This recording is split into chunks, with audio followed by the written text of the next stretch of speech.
time I close my eyes.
Yes, guys, welcome back to the channel. I hope everyone's doing well.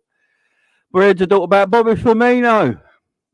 We're here about to talk about Bobby Firmino is actually leaving Liverpool Football Club at the end of this season. Also, we've got to talk about FSG, and apparently they're looking for a media company to invest into the football club. So a lot to talk about. How is everyone? I hope everyone's doing well.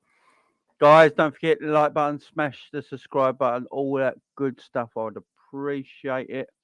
What I might do, I might open this up to a phone call-in show as well. I want to get people to call in tonight and give me your favourite Bobby moment at his time at Liverpool, and talk about anything else you've got to talk about with Liverpool, guys. We've obviously got the Man United game coming up on Sunday. I'll be doing a match preview for that on Saturday night, so look out for that, guys. That should be a good one. But yeah, we're here to talk about one Bobby Firmino. Let's get him up here. One Bobby Firmino, guys. One Bobby Firmino. You know, we love Bobby to bits, but I think it's probably the right time Bobby's leaving. I mean, I love the guy. We all love the guy, but I do think this might be the right time for Bobby to leave. I've been thinking it for a while. I think if we're looking for Bobby, staying at this football club, I don't think it's foreseeable. I think him leaving right now is the best thing for the club to move on as well. He's been a great servant to this football club. There's no doubt about that, but it's probably the right time to move on. Eight tremendous years with Liverpool Football Club. Never forgotten. Never forgot. He's,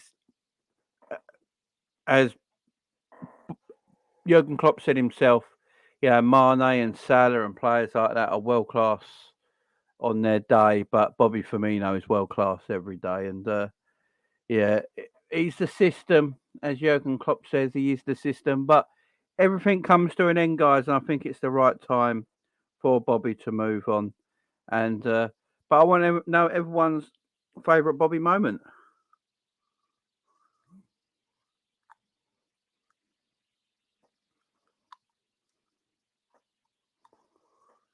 Sorry, guys, my thing froze. Yeah, let me know your favourite Bobby moments, guys. I want to hear them. I want to hear them favourite Bobby moments.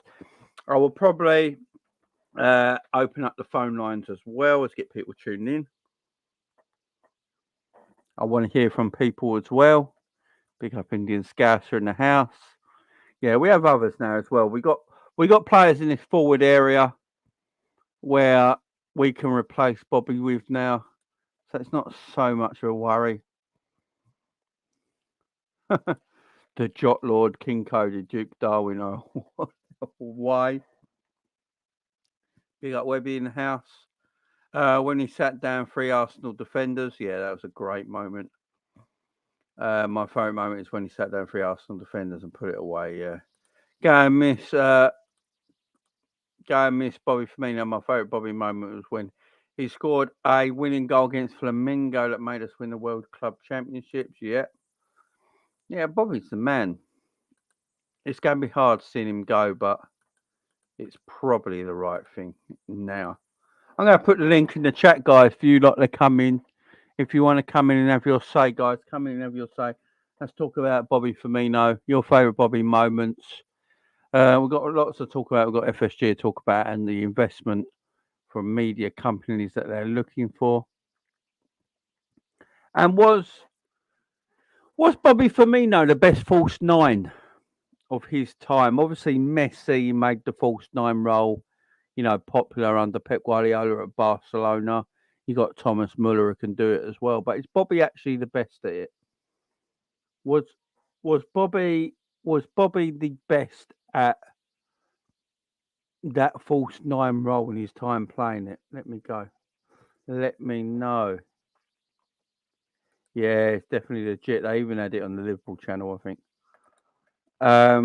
Bobby leaving is a win for both Bobby and LFC. I agree. Casado now has a release clause, does he? Jamie, you allowed to show the highlights in channel? No. All depends. I think I can from Twitter, but I can't put monetization on it. That's all it is. Big up Lee, how you doing, mate? My favourite was when he dribbled past those Arsenal defenders. Yeah, everyone seems to like that one. When he took on 3 players, put it in the back of the net. Gapco, Nunes, Salah as the trio. One would replace Bobby with Denzel Dumfries, Jamie. Yeah, I've heard a lot of people saying about Dumfries and stuff like that. I just don't know if I don't think Liverpool are going to buy anyone else, guys. This is my thing. I don't know if Liverpool are going to buy anyone else in that forward area, even with Bobby going, because got 5 forwards there. You got Harvey Elliott, Carvalho at 6 and 7. So I don't think you need to buy a replacement, to be fair. The PSG winner, the one when he closed his eye. Oh, yeah. Yeah, the PSG winner, that celebration, ain't it? That's that celebration, ain't it? Yeah. He's got some magical moments. The whole system falls apart without him. Oh, man, I'm sad to see Bobby go, but it's a sign we're going to rebuild, I guess. Good luck, Bobby. Yeah, exactly. We've got Doak there as well as another winger we can't forget about. There's plenty and plenty of players coming through. We've got 5 options. We've got Doak and Elliott and Carvalho as youth options as well. I don't think we need to go and buy. I've been saying it as well. We probably bought his replacement in January, Gakpo. Gakpo coming in January probably was his replacement. It's about time we upgrade him, Bobby. We'll go up to him. Si, senor. Yeah, I agree, guys. I agree. Jamie, you think he stays in the Prem or all his kids grew up in England? Could do. Apparently Newcastle are at the moment favourites to sign him along with Atletico Madrid. So we will see. Bobby loved to go against City. Be up with Colin. How you doing? I want to know where does he go? Apparently Newcastle. Are very into him. Apparently they're looking at him. Atletico Madrid are looking at him.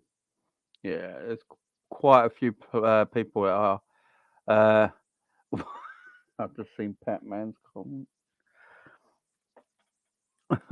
One less lesbian in the league. Oh, Pat Man, you son of a bitch. Big up, Chris. Finally, the club is being serious. Fabinho next. Could be. Pat Man slandering Bobby Newcombe. I hope he goes to Newcastle. I live there. I can see him play. There you go. Big up Uncle Rod's in the house. He ain't staying in England. He's going to Barca, says Rods. Haaland looks like a butch dinner. For fuck's sake. Butch dinner lady, you know. Right, let's get Jenny in. Hey, Jenny. Hi, David. How are you? I'm okay. How are you? I'm doing good, thank you. Good. I really go on talking to go.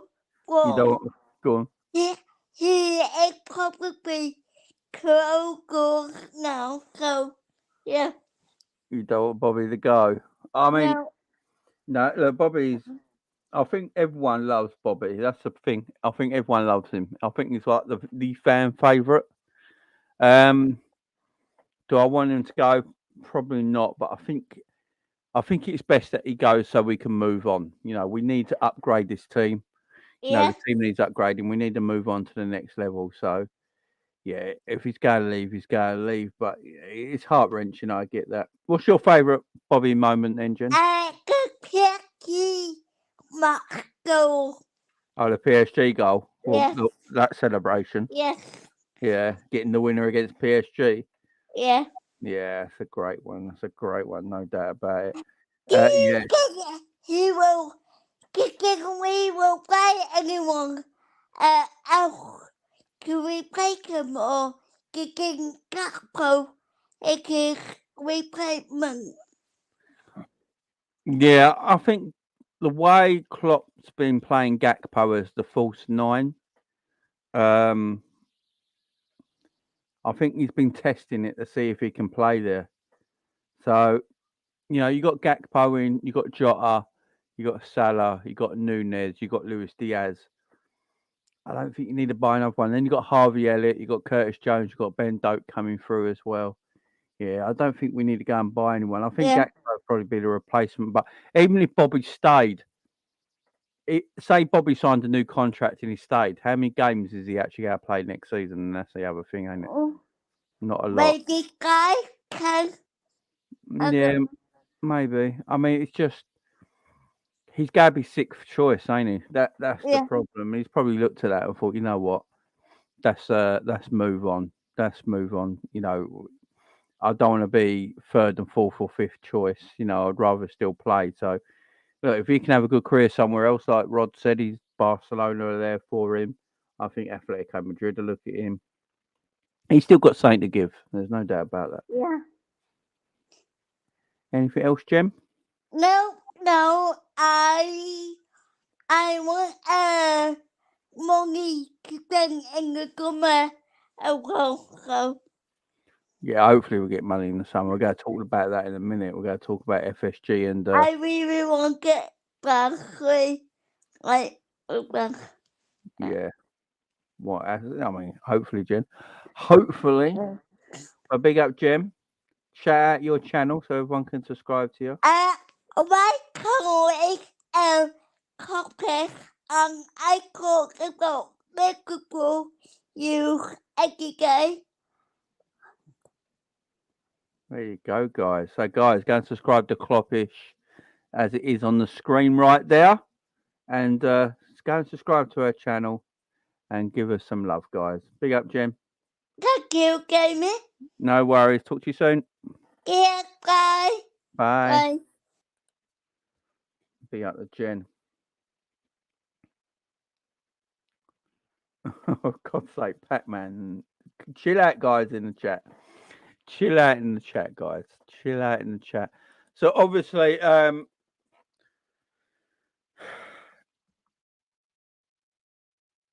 you've got FSG as well that are looking for investment. So apparently they're targeting media companies. So Liverpool owners FSG are targeting major media companies as potential investors. With Formula One's Liberty, is it media, a contender as the Americans seek increased financial strength through a partial sale of the club. Liverpool owners Fenway Sports Group are hoping to secure new investment. They're targeting all media companies, basically. Liverpool owner John W. Henry announced last month that the club would not be sold outright. 4 months after the story broke, they were considering the sale. Henry said the ambition is to find a third party who could add to their investment. Major media companies are being examined by FSG as possible investors, the Telegraph reported. US media giant Liberty Media have been reportedly emerged as a contender to invest. Liberty Media are best known for their ownership of Formula One, taken control of Bernie Ecclestone at the end of 2017 in a deal worth $6 billion. The company also owns the Atlanta Braves baseball team and Sirius XFM Group, with their overall net worth estimated at 17.5 billion by Forbes. Liverpool Premier League rivals Tottenham on Tuesday announced a new 15-year partnership with Formula One that will bring a karting experience to the club in their 60,000 stadium. The move has sparked discussions over whether Liberty Media are exploring the possibility of buying or investing into a Premier League club, according to the Times. Former Liverpool chairman Sir Martin Broadman claimed last month that FSG are testing the waters to see what options are available to them. Henry admitted that he expects further investment to be secured, but dismissed the prospect of a full sale. We'll be in England forever. No, Henry told the Boston Sports Journal. Are we willing to sell Liverpool? No. Are talking to investors about Liverpool? Yes. Will something happen? I believe so, but it won't be a sale. We basically seen we've never sold anything before. So that is where, despite the successful campaign which saw the club lift the Carabao Cup, the FA Cup, the club made a pre-profit tax of 7.5 million. So Liverpool are desperately looking for investment. And that's what FSG are trying to do right now, guys. So it'd be a interesting one. Let me know what you think, guys, on that. Let me know what you think on that.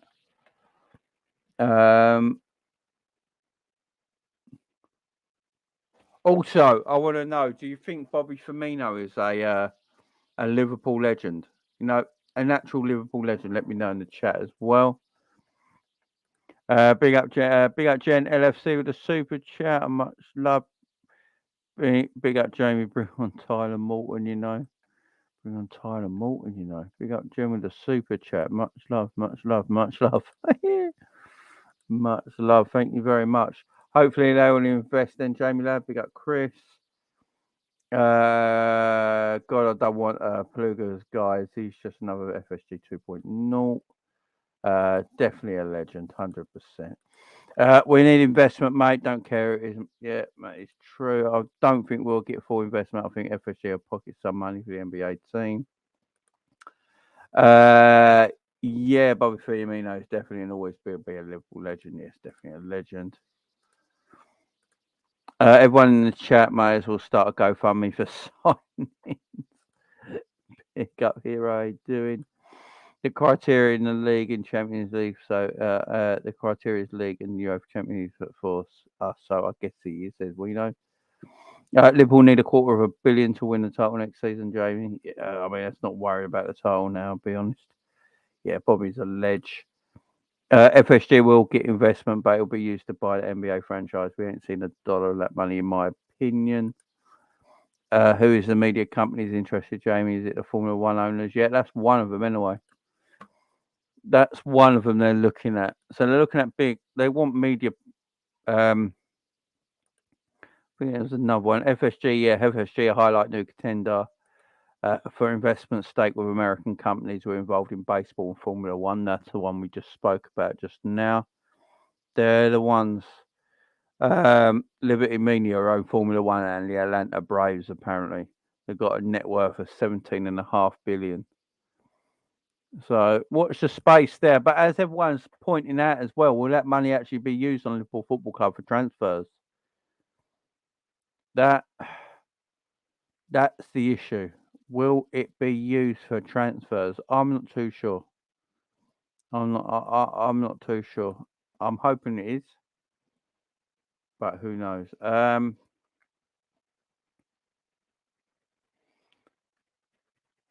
Yeah, the former is miles richer than the Glazers. Yeah, 17.5 billion they're apparently worth. So that's their. I mean, it's a good deal if Liverpool can get it, no doubt about it. Noel says thoughts on Bobby leave at the end of the season, James. Oh yeah, look, Bobby's a great. Bobby will always be one of the greats, but time comes when players have to leave the football club, and Bobby has to leave the football club. Right, he's going to be 32. I think it'd be silly for us to give him a brand new 2.5 year deal when you're 32 years of age. You're not in the peak of your powers anymore. You look at the players we got in Darwin, Gakpo, Jota, Luis Diaz. No, it's going to be hard for Bobby to find minutes. I mean, he's not getting minutes right now, and he's fit and ready to play. So I think it tells you everything. I think it's the right move for him. I think it's the right thing to do for club and Bobby. I think the club have made the right choice. I'm saying that have the club made the right choice because I do feel like this is all on Bobby. I do think the whole thing is on Bobby. Like if Bobby wanted to sign, I think the club would sign him up.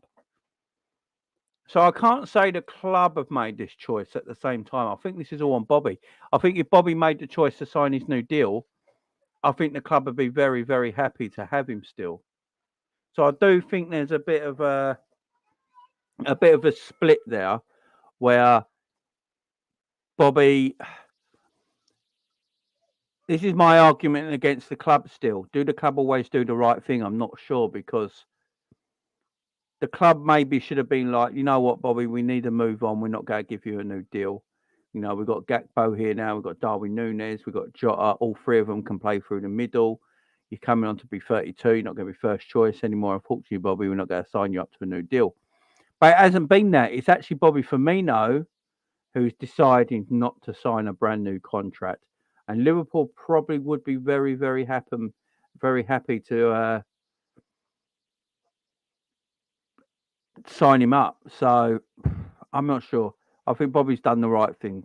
And for Liverpool, it's the right thing that he leaves as well. Liverpool got to move on. There's players in this team where you do have to think about moving on eventually. I was talking about on a video on a channel earlier. I was talking about Robbo. I was talking about Robbo, and I feel like Robbo should probably leave the club pretty soon as well. Not right now, maybe the next year or two.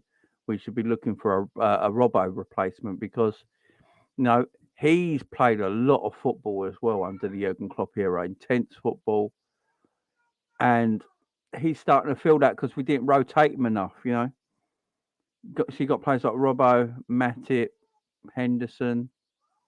I think we start after weaning these players out of the team and getting fresh blood in so we can go again.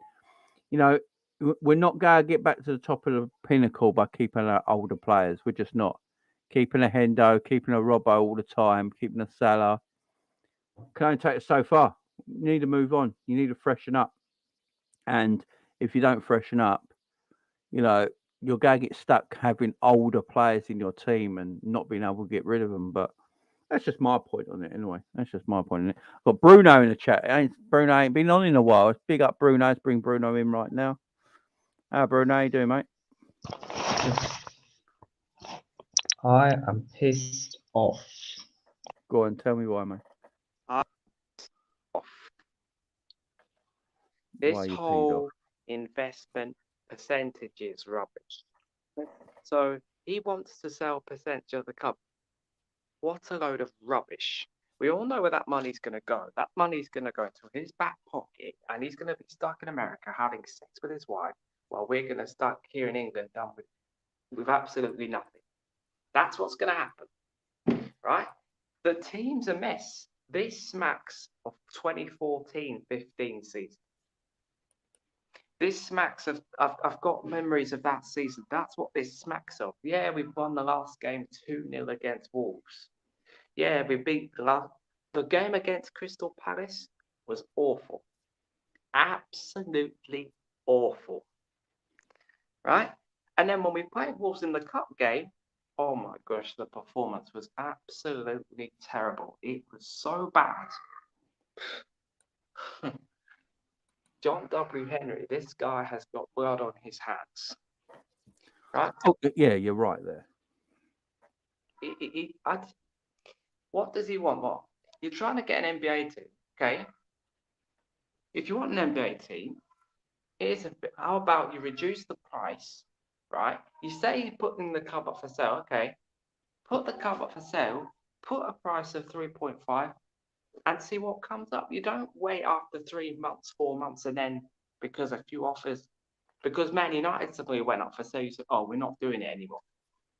How pathetic is that?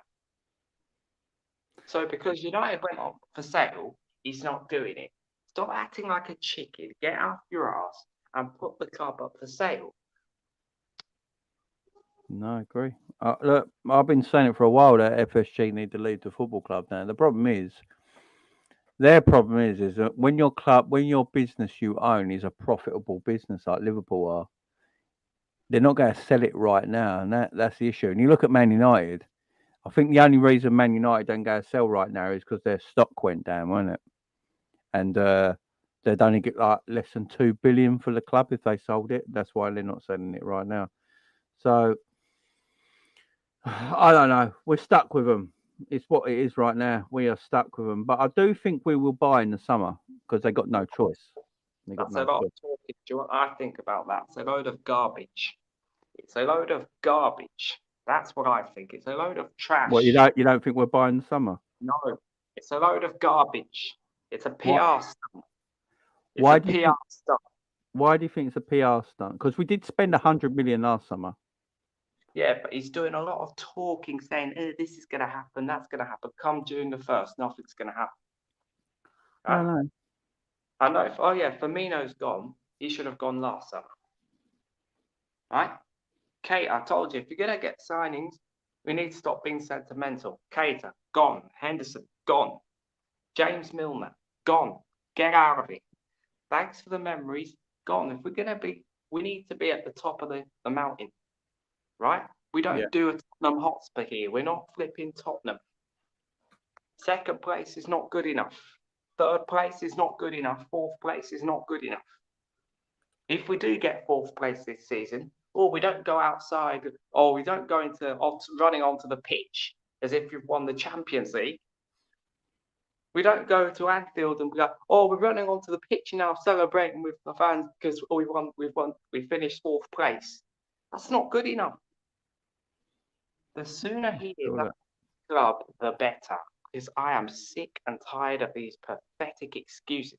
And the match-going fans, if they're happy with this, then they're part of the problem. Yeah, I mean, look, I ain't going to disagree with a lot of what you said there. The only thing I disagree on, I do think we will spend in the summer, right? I think we will. The only reason is because they got no choice, right? What you got to remember is they like to make profit, and the problem is if Liverpool start doing terribly, then the profits go down. So they got no choice but to spend in the summer, and they've left it too late. My thing I've always said, though, we will spend in the summer, we will get players in, but it won't be the players everyone wants, and that's the difference. Mason Mount is not good enough for Liverpool. Let me put that right there. Mason Mount of Chelsea is not good enough for Liverpool. I'd love to be proven wrong, but he is not the standard of player we should be looking at. Right? You've got Kone of flipping Borussia Mönchengladbach, I think it is. It's 30 mil. 30 mil. That's peanuts. That's peanuts. That's what we paid. That's peanuts. That's pocket change. That's what we paid for Roberto Firmino.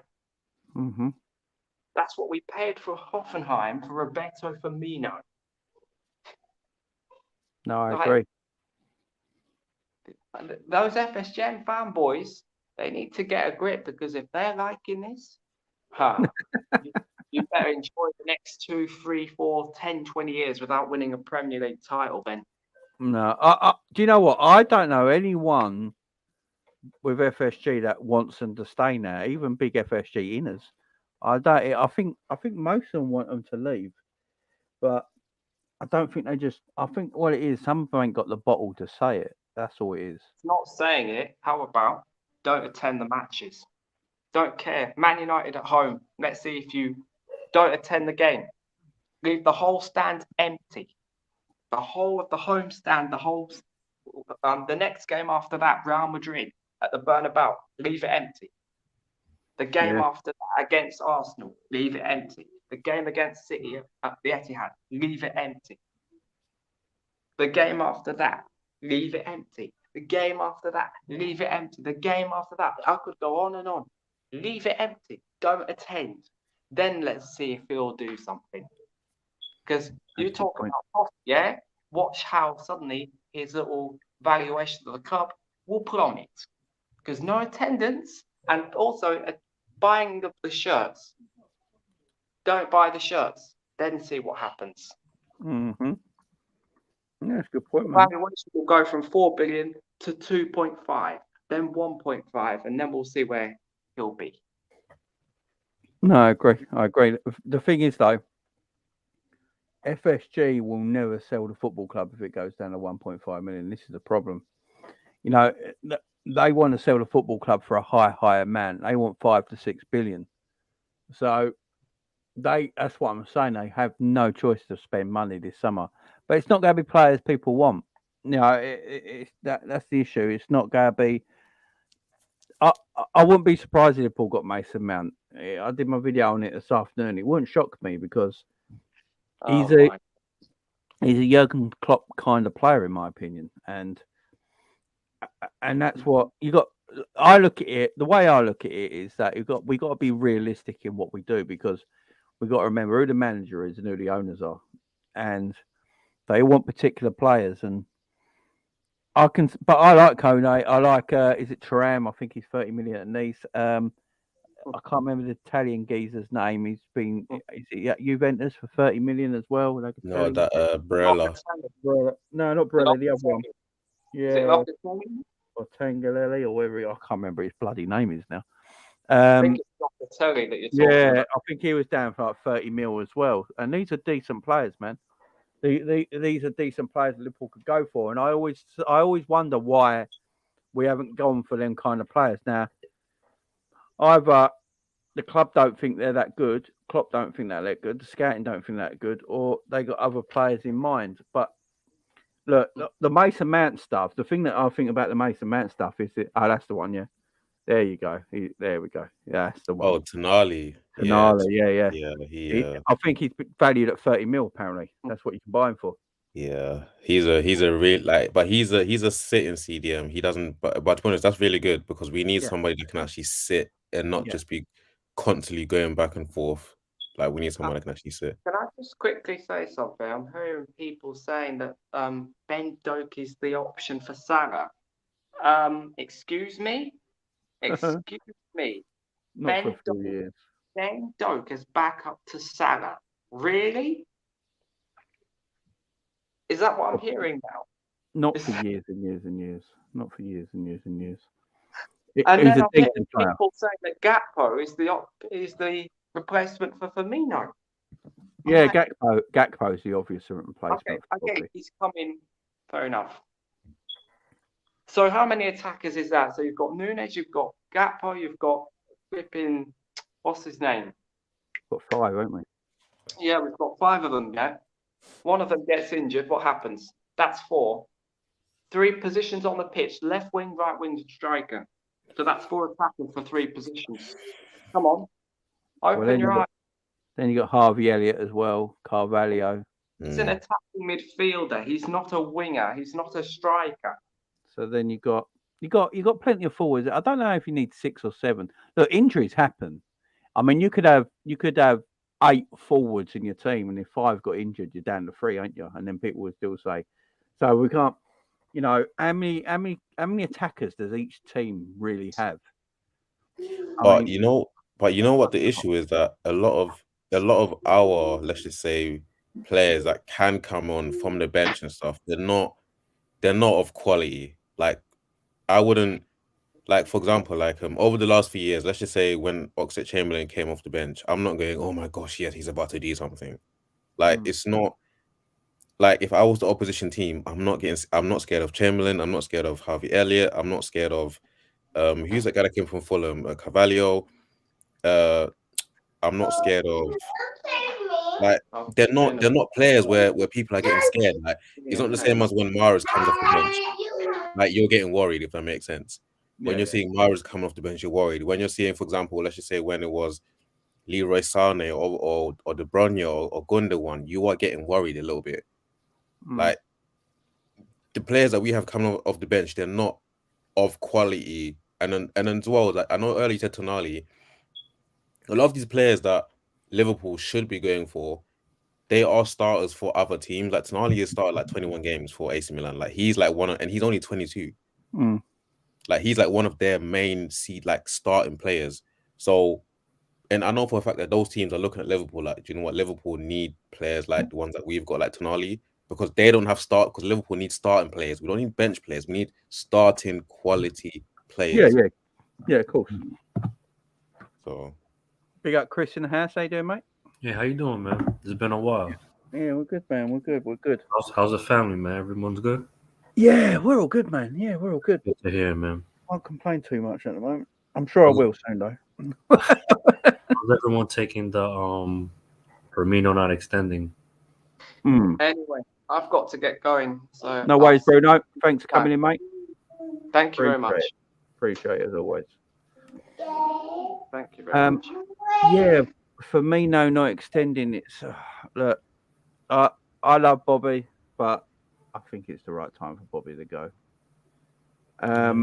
My thing on it is though that I think this is a Bobby decision and not a club decision. You know, I think the club will if Bobby said tomorrow, "Oh, you know, forget what I said. I actually want to sign for 2.5 year deal," that contract will hit that table quicker than you can breathe, and he'd be signing it. I think the club are very, very happy with him staying. But I think it's the right thing for Bobby to move on. He's had like 8 great years at the football club. He's going to go down as a legend at the club. Of course he is. It's been 8 years since he's been here? 8 years, yeah. Oh, 8 years. He came in just before Klopp did at the beginning of that season, didn't he? So, yeah, he came in under Brendan. Yeah, he did. And Brendan didn't know what to do with him. Brendan played him wing back, didn't he? I remember that. Now, I'm perfectly fine with Firmino leaving. I wasn't part of the fan group or the fan base that wanted to extend him. I thought his time was coming to an end. Yeah. I think part of the issue that we don't kind of talk about is the fact that Bobby held that position down for about 8 years, right? So his legs were gone in a way. So, I don't know. I understand it's okay to be emotional about certain players or be attached to certain players, but I don't want us to turn out to be a retirement home. No. In a way. So, no, I agree. That might come out very negative and people might not like how that came out, but it's just, at what point are we going to start a rebuild if we keep holding on to, you know what I mean, these players, you know? Well, so, you can't rebuild if you keep hold of them. Yeah, exactly. That's the problem. Yeah, man, I'm perfectly fine with him leaving and stuff, so I'm happy he's going, you know what I mean? Like, he's going to be walked off this season. You know, the fans are going to be clapping him off. You know, he's done very well for us, so he deserves that aspect of that celebration. And he's going out on his own merit as well, which, exactly. Going out on his own merit, and that's a good thing. You know what's kind of worrying me too as well is that we can all see the decline of Bobby, right? Yeah. And a lot of our players, but the club is still giving them contracts, or offering them contracts, and I think that's an issue. That's the thing that I'm kind of worried about now. At some point, is like, what's the plan, or what are we doing? Because I know there's a lot of rumors. I don't know if it's true or not, but but I don't know what you guys heard on your side or on your end. But apparently, Michael Edwards didn't want to extend Henderson, right? Yeah, that's correct. Yeah, because of some statistical stats, his running stats, so he just projected that Henderson would decline, and he was right. Rightly so, right? So now, if I'm correct, if he didn't sign that contract, he would be walking free this season. Henderson, if he didn't extend this contract. So, yes. So And that's another thing. That's another thing we gotta talk about. We're giving all these contracts out, but they're all ending at the same particular time. So now I know we extended a whole bunch of people this summer, if I'm correct, but they're gone in 3 years, all in one shot. So now I don't know if that's smart. You know what I mean? Like, we want to play the long game, but now we're not really playing the long game in a way. So, and you know what? To be honest, it would have been perfect for Henderson to go like now. Probably even actually, to be honest, me myself, I've wanted Henderson gone for many years, to be honest. And I think with Bobby, I think he kind of. Sorry to cut you off. Go on. How soon did you want him gone? Just Just me myself in general, like, as crazy as it sounds, there's a lot of Liverpool players that have done well, or starters, that I myself I don't fancy them. Like, me myself, I'm not a Bobby fan at all. Sorry guys, I'm not a fan of Bobby at all, just because I'm an old school, even though I'm not, like, I'm only 27, but I'm an old school traditional type striker. So I'm talking like the Suarez, the Harry Kanes. Okay. I'm not really with the. I can respect that. Like, I'm not really with the false nines type, because they can't really. It's just like João Felix. Even if you do a research on João Felix, the one thing he said is that he knows that managers like to play him up top, but he himself knows he's not a striker, because he's not a goal scorer, really. He's not somebody that if you put him in front of a goal, he's not going to be scoring you out of 10 chances. He probably scores 5 or so. And you've seen him at Chelsea. He's missed multiple sitters, very much similar to Firmino. They very much have like a similar. They can do everything else but score, like, regularly on a consistent basis. But they can do everything else. They've got the skills, they've got the vision, they've got the IQ, everything else but score on a consistent basis. So I don't disagree with what you're saying, to be honest, because, like, I'm like that with the position, the number 10 role. So, like, back in the day, the number 10 role was the guy to break the line. Yeah. Like, he vision, like, these number 10s back in the day were just gifted in regards to crazy, like Oscar, like Oscar at Chelsea. Yeah, like, you know what I mean? Like, they're just different, but now it's more of but I think now, because of the 4-3-3, because of the pressing, I think there aren't 10s like they used to be anymore. So they're more like 8s. Yeah. Compared to 10s. And I honestly think we do need a 10. We need an old-fashioned 10, in my opinion. But I know a lot of fans will say, well, we don't play that system, but we need to change in how we approach games. We need to change in how we attack games. And we can sit here, and I know you guys probably talked about it, but that Real Madrid game, the game management on that game was horrendous. Mm-hmm. Yeah.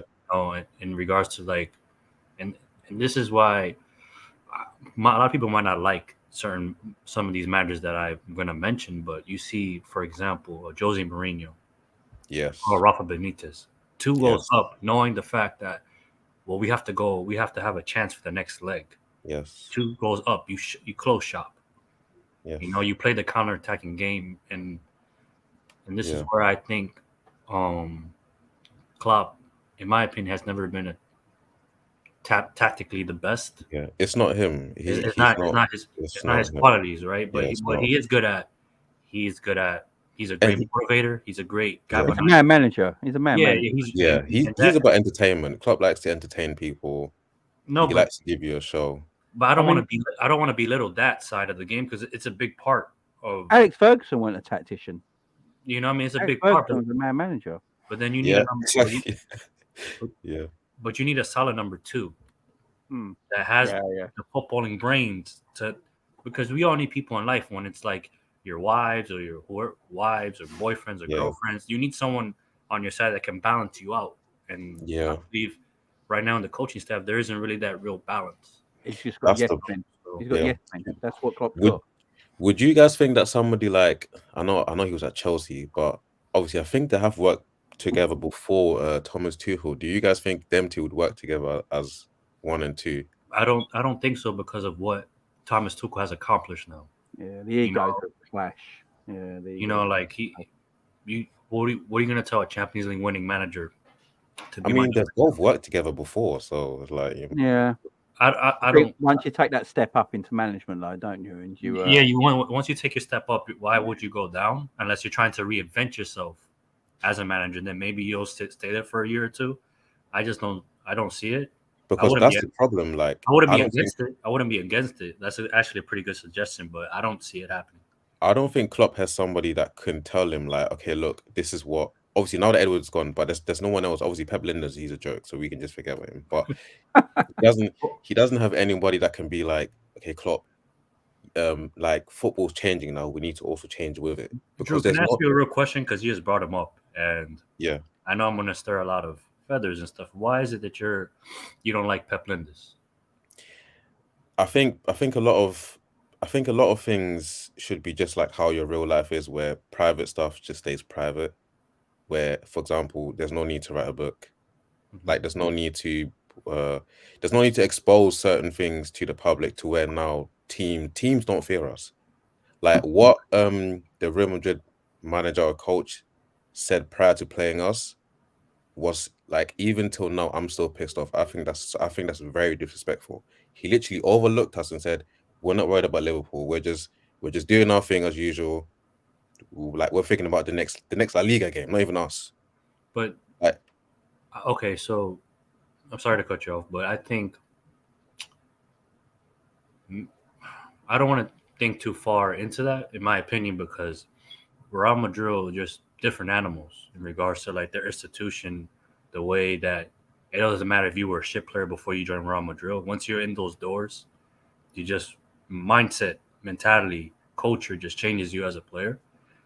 So I don't know. I think when it comes to the Champions League, I think Real Madrid are just different. I think the heavens, whatever religion you're into, you're just blessed when you're a Real Madrid player in that competition. So yeah, I understand there's a level of arrogance that maybe that's what you're going at that you don't like. Because let me tell you this year, if it was Man City, he would not be saying that. He wouldn't. He just wouldn't. That's true. He'd be very careful because he would know, like, he would definitely be like Haaland, Mahrez, KDB. Like, he wouldn't name these players, but he would be very worried. Like, okay, yeah, you know, we've got certain game plans set up for Man City. You've got certain players that we need to man mark. Like with Liverpool, like, let's be honest, like, especially obviously going back to what obviously you were saying with the contracts, yeah. Mm-hmm. Now, because we've extended so many players, like I'm for extending players' contracts if I know that we can get money from them. So for example, there's no point of extending like Henderson, because I'll be honest, no one's really going to, like, you're not going to make money of Henderson. You're not going to make money of Milner. You're not going to make money of Chamberlain. You're not going to make money of we could have, but we chose not to sell them. Now, yeah, but the money that you're probably talking about a good value of money in return, but we could have sold them. But now we go into the Klopp is too loyal aspect, and he didn't want to let players go. Okay, so let's just ask Jamie. Okay, Jamie and Chris, who do you think out of, like, okay, let's just say top 10, who would want? Okay, not even top 10, in the top 4, he would want Milner on their team. Let's just say obviously Liverpool's not in anymore, but he would want Henderson in their team. No. But honestly, you're speaking facts right now. But you know, I'm just trying to be biased in a way to kind of like start like a little argument. But no. You're speaking facts. I'm not. You know what I mean? I can't even debate with you right now because honestly, you're speaking kind of facts. Maybe this goes back to Michael Edwards, don't it? Like, it goes back to him. He saw this. He said, Hendo needs to go because I need to get fresh blood into this midfield. You know, Michael Edwards knew how this club was run from top to bottom better than anyone else. Yeah, he knows what FSG are about. He knows what they're willing to give him to improve the team. And he was like, right, Hendo's got to go. Milner's got to go. We need them two guys gone. Let's get some fresh blood in here because in the next year or two, these two are going to be an issue why we haven't moved forward. And Klopp wanted to keep his generals, the people that have done good by him, the people that have got him to success. And you know, Klopp talks about that a lot, and he doesn't want to just turn his back on people that have got him success. And you know that's where we are as a club at the moment. And I think Klopp realises he's made mistakes, and he's trying to avoid it now and correct himself. But yes, he's not going to come out. You can tell when he talks in press conferences that he's not quite coming out and saying it because I don't know about you guys, but we haven't heard a peep from Pep Linders for weeks now. Well, And- I like it that way. I don't want him to keep talking. That's Before probably that, Jimmy, that's was probably him too because much.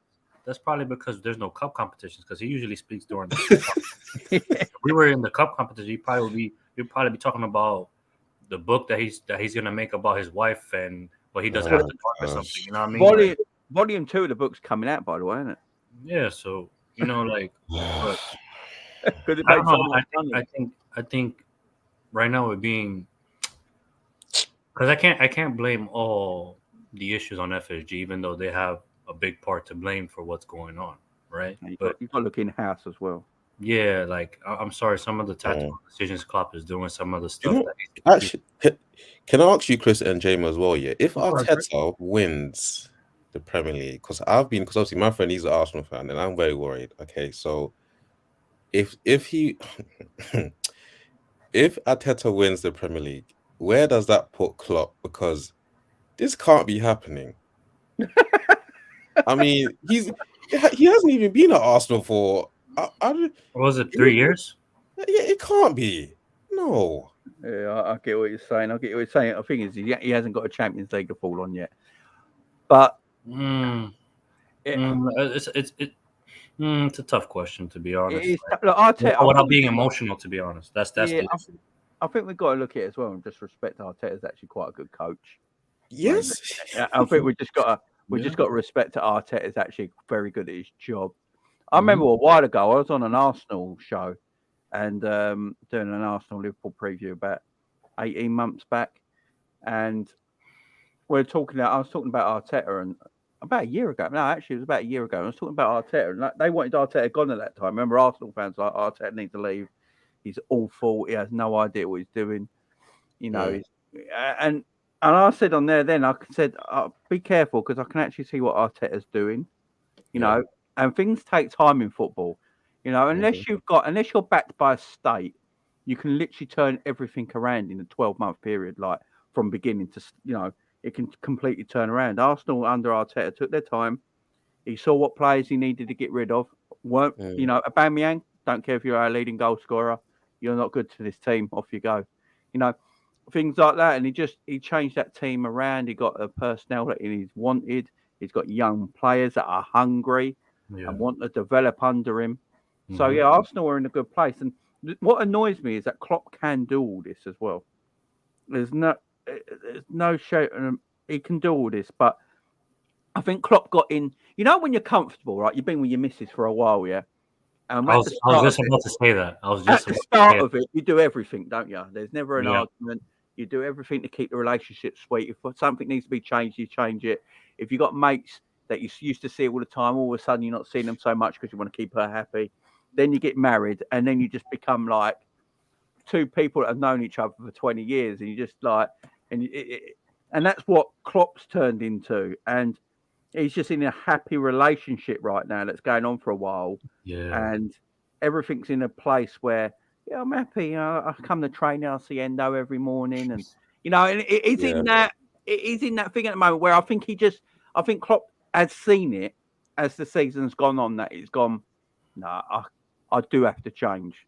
You know, things have to change. When that question about him being ruthless come up, I think he realised, no, I do. I was surprised when I was surprised with what he said in that press conference because they were talking about. I think if I remember correctly, it was about like letting players go or something like that. And he kind of like was like, "No, I'm not I'm ruthless or whatever." Like I was surprised that he actually responded because usually he's been a bit sensitive when it comes to press conference lately. But hey, I don't know. You have to be able to adapt, man, in every form of life, man, not just football, man. Like, you see, when it comes to, you see how like Arteta got rid of Aubameyang. I think that if Aubameyang was at Liverpool, he'd probably still be here. Yeah. But because I think Klopp is very much like he likes to have relationships with players off the pitch. To why I think when they're not good on the pitch, he doesn't care.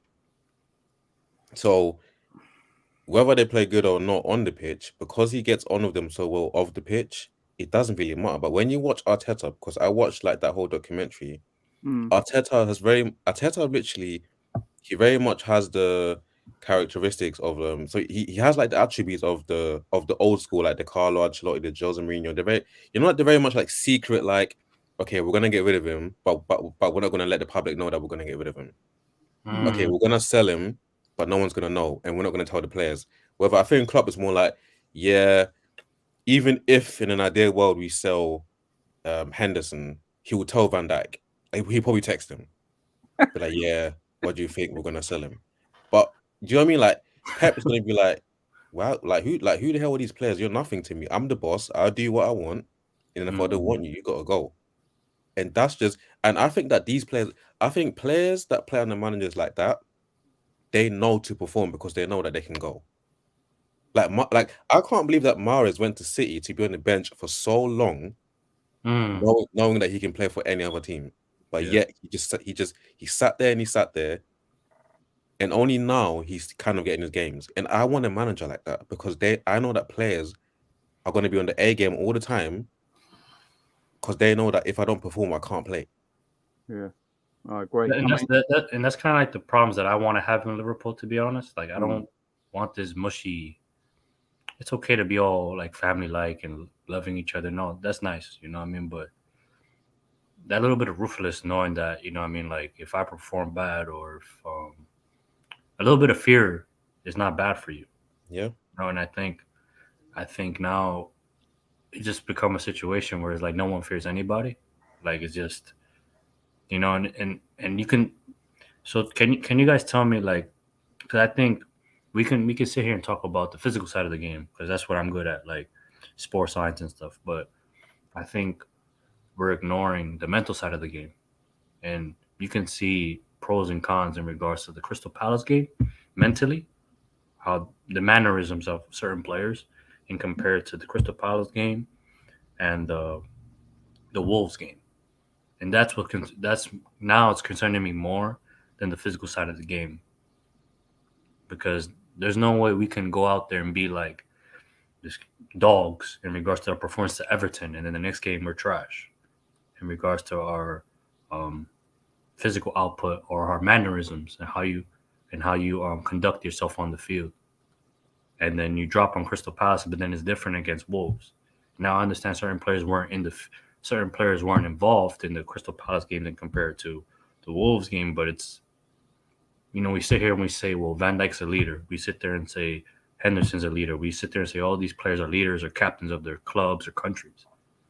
Mm-hmm. You know, and I'm sorry, like, because just to talk personally, I was in the military in my country out here in the States and stuff. So when the tough gets going, when it gets hard, it's, you know, you need your leaders to push you, to guide you. You know what I mean? Now I understand there's two different scenarios in life. Obviously, you can't compare the military to football, but I think the mind is so fragile in regards to what's going on around you that you need someone to drag you in. Like, you know what I mean? Like, you never walk alone type thing. That's our motto. But I think this season we haven't seen that. Yeah. You know what I mean? So I'm more concerned of that aspect of the game now, because like we all know physically a lot of these players don't have it anymore. And that's probably partially on FSG, partially on Klopp overusing players. You know what I mean? And it's just sad to see that a player of the quality of, because we can all sit there and say Fabinho has been quality for years, but he's never had a backup for years either. He's been holding down the position for years. So now, that's a problem. And then as a player, right? Because people have pride. We all have pride.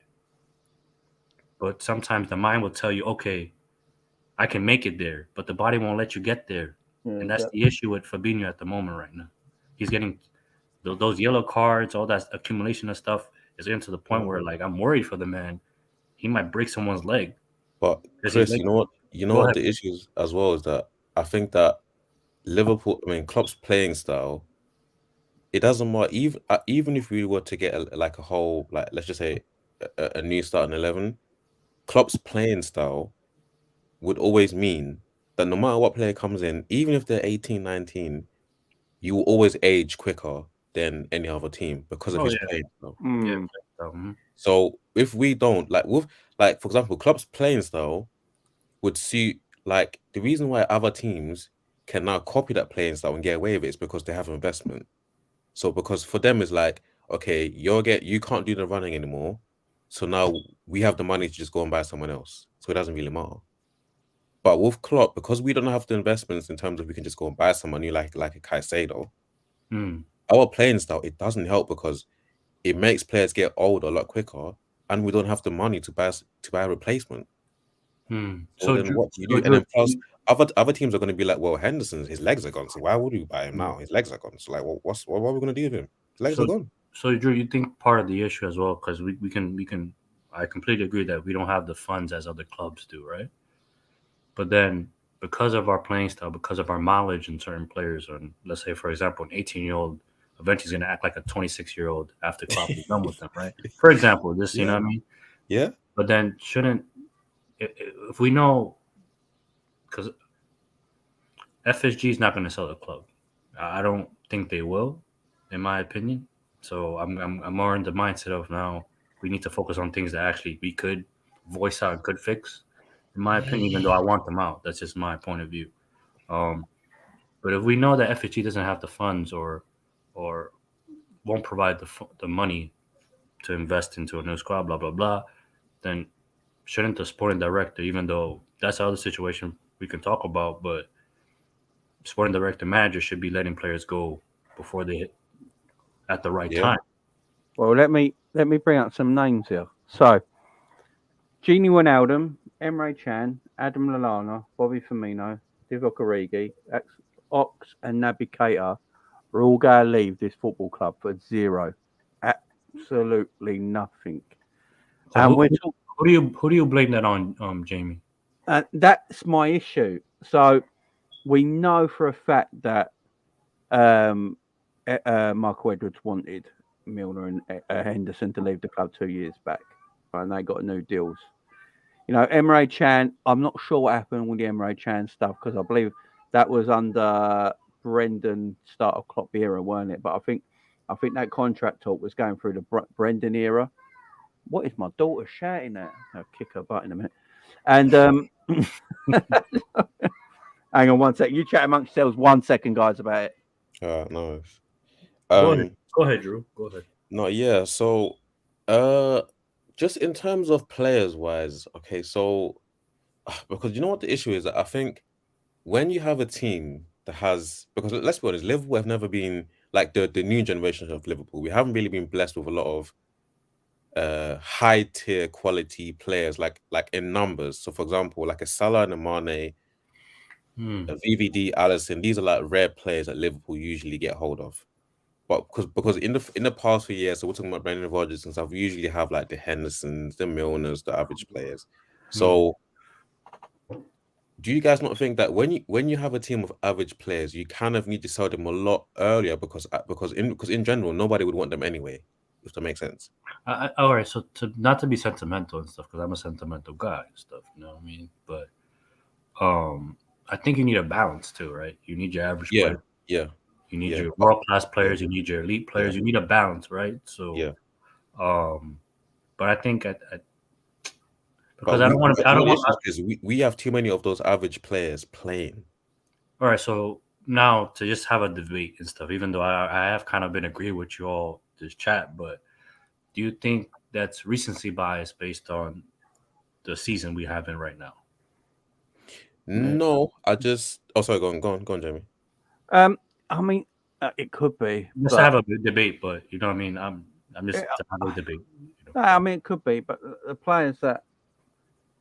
When was the last time Liverpool sold players properly? I mean, this is the thing. Liverpool used to be really good at selling players. Yeah. Now we're shockingly bad at it.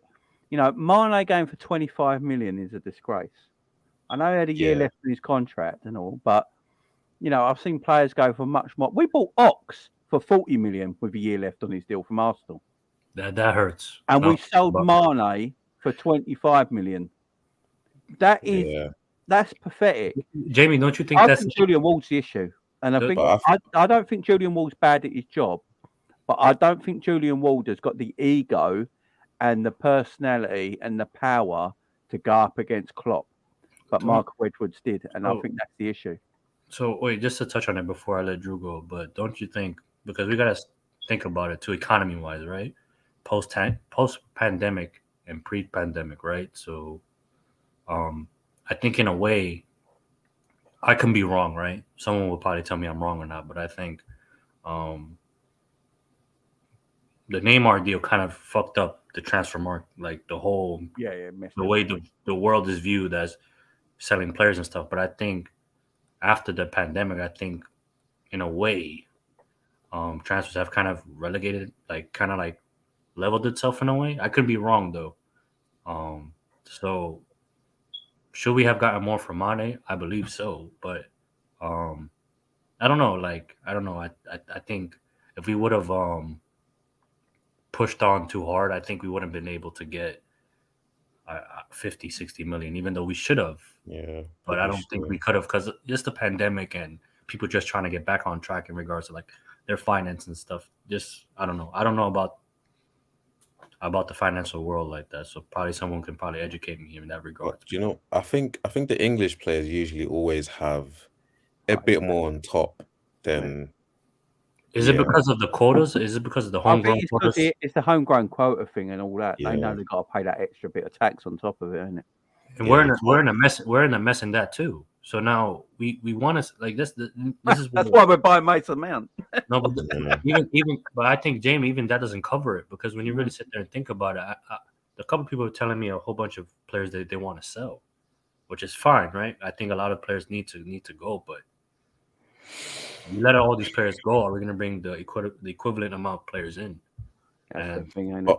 And then now homegrown wise, we lose Milner and Ox on a free, right? Now people are talking about letting Nat Phillips go. That's another homegrown player. Keller is another homegrown player people are talking about. That's 4. Now we're only going to get money for 2. Now for 2, because 2 of them are going on free, and 2 we can sell, right?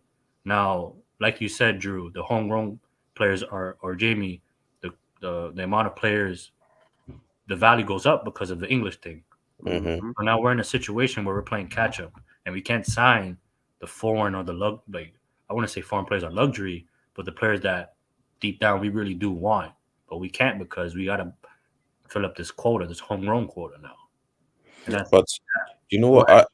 I think that Nat Phillips actually not even had a chance to play like regularly. I think I agree. Like I don't understand that, because I'll be honest. I would rather have VVD, Matip when he's healthy, which is like a lottery pick, unlikely, and then Nat Phillips. Sorry, not Nat Phillips. Like I think that he's actually helped us a lot. And to be honest, I think usually when he plays really well. So I don't really get how Gomez gets ahead of Nat. Don't understand it. Very strange. But just answer your question earlier in terms of me, if you feel like I'm being reactionary because of obviously our recent results. I think in general, like you see, Klopp's playing style, you don't really have to be a good player to survive in a Klopp system. As long as you have the legs, you have hard work, and you have like the desire and heart, I think you can get away with playing for Klopp. And I think that's why players like Henderson and Milner and Ox and Naby have lasted for so long, because they aren't technically the best players ever, and they were never going to be. Because I think we can all be honest and say, like, you can look at many players and go, yeah, you will always be an average player no matter what. Like, I would never, like, for example, earlier I said Oscar. From the beginning, from when he came in, you can all just, there's players. He was saucy. I ain't gonna lie, he was saucy. Yeah, like you just know there's players that even João Felix, few touches, I already thought, yeah, this guy's just different. Like you can just tell Kante Kante plays like Kante is equivalent to like 2 or 3 players that these are not normal human beings. They're very different. Their brain is very different. They're not normal basically. So like a lot of our Liverpool players, they're very bang average, but if you make them work hard, you can get away with it playing for Klopp. Now, if those players now go to other teams to where you do need technical players, so where you do need to play technically, you won't survive. Like, for example, that Calvin Phillips that's gone to Man City, I think he really would have done well at Liverpool. I don't know why he went there. I think he really would have done well for us at Liverpool. Honestly, He I could have think been our Kante, that I Calvin think Phillips guy. I think honestly he went there because of I think Man City also has a homegrown quota and just Sorry, guys, I'm just they had to fill that up, you know. So no, I agree, man. You like I can't really rebuttal. I just say stuff so we can like have some type of debate. But it's kind of hard to kind of debate someone that's kind of been saying stuff that I can't really argue with, to be honest. Did Caicedo sign a new contract? Yeah, so I'm just going to bring that up. So while we've been live, Mercedes Caicedo has signed a new contract with Brighton until 2027 with an option to extend it. I used to watch him back in the day when he used to play pay for rise. Independiente and stuff. Damn, I never thought he would be the player he would be now, to be honest. Tremendous DM, tremendous. But I wonder if he's got a. I wonder if Brighton have done this to cover their backs and put in a release clause. I wonder. How much is the release clause? I don't know. They don't say anything. It only says that. I wonder if they put this is all done. They know they're going to sell him, but they've done it to cover their backs. He might have an £80 million release clause on him. Because Brighton, Jamie, he took his thing out his bio from Brighton. He took them out his bio. He wanted to leave. But I heard that he was hacked. Well, hacked. Yeah, but it's still gone though, isn't it? Like, you're gonna be hacked till today, are you? It's still gone. I think Brighton doing some true business, man. I didn't see them in regards to recruiting like that. I remember back in the day, wasn't it like Southampton, the club that in regards to like getting talent and flipping them, like they were known for that. But right now, Brighton right now is Brighton do it in our league, and Borussia Dortmund are great at it in Germany. You know, getting young talent, putting them onto the stage, giving them their chance, and then flipping them. But I think what helps is because they're always in the Champions League. So in regards to like attracting talent, oh man, I could be there for 2-3 years and go to the club of my choosing. So yeah. And do you guys even you know what the guy that's been playing very well recently, that Bajcetic guy? I think that also as well, we need to get players around him to where he doesn't have to do multiple people's jobs as well. Because I don't want him to be another doing 2-3 people's jobs. So I wanted to ask you something in regards to the mentality of players and stuff. I just got something to show you guys. So this is apparently the 9 Liverpool homegrown players that could be for next season.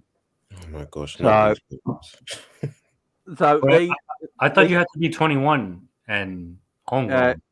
Most of these are over 21 from next season apparently.